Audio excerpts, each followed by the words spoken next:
Le lendemain, mon désespoir fut sombre.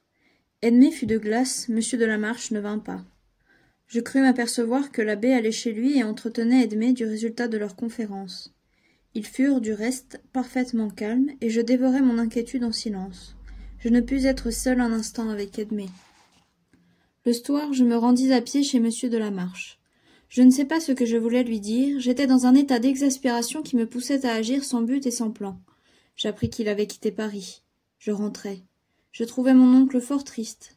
Il fronça le sourcil en me voyant, et après avoir échangé avec moi quelques paroles oiseuses et forcées, il me laissa avec l'abbé qui tenta de me faire parler et qui n'y réussit pas mieux que la veille.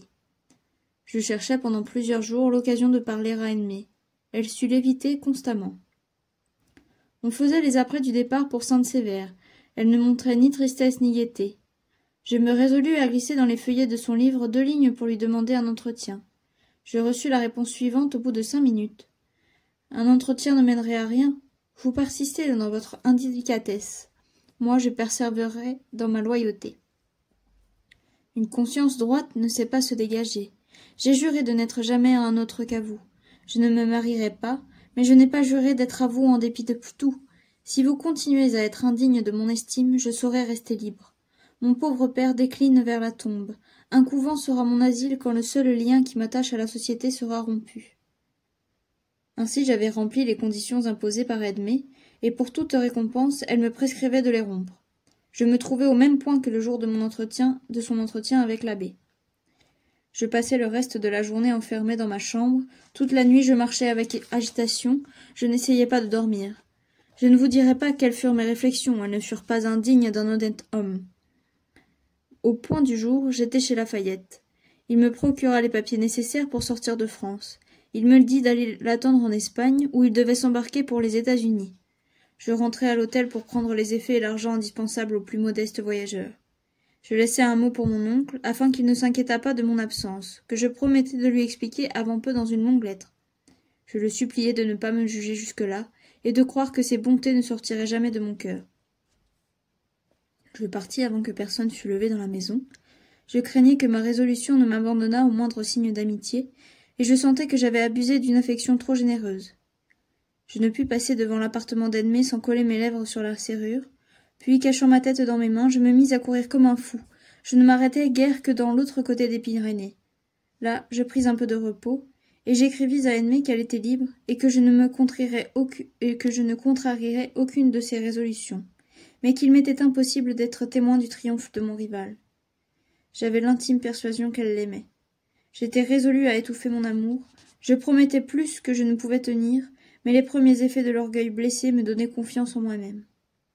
J'écrivis aussi à mon oncle pour lui dire que je ne me croirais pas digne des bontés illimitées qu'il avait eues pour moi tant que je n'aurais pas gagné mon éperon de chevalier.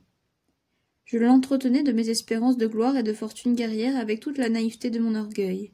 Et comme je pensais bien qu'Edmé lirait cette lettre, j'affectai une joie sans trouble et une ardeur sans regret.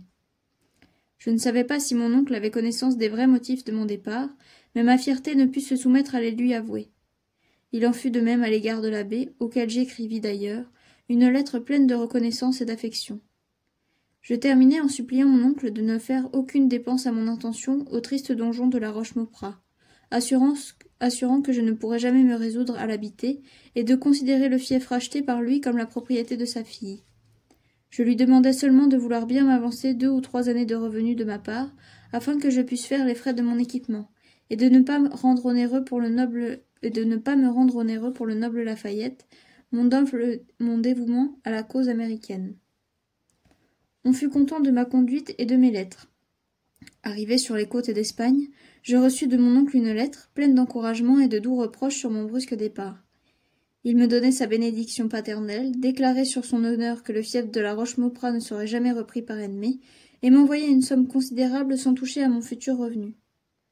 L'abbé joignait aux mêmes reproches des encouragements plus chauds encore. Il était facile de voir qu'il préférait le repos d'Edmé à mon bonheur, et qu'il éprouvait une joie véritable de mon départ. Cependant il m'aimait, et cette amitié s'exprimait d'une manière touchante à travers la satisfaction cruelle qui s'y mêlait. Il enviait mon sort, il était plein d'ardeur pour la cause de l'indépendance, et prétendait avoir été tenté plus d'une fois de jeter le froc aux orties et de prendre le mousquet. Mais c'était de sa part une puérile affectation.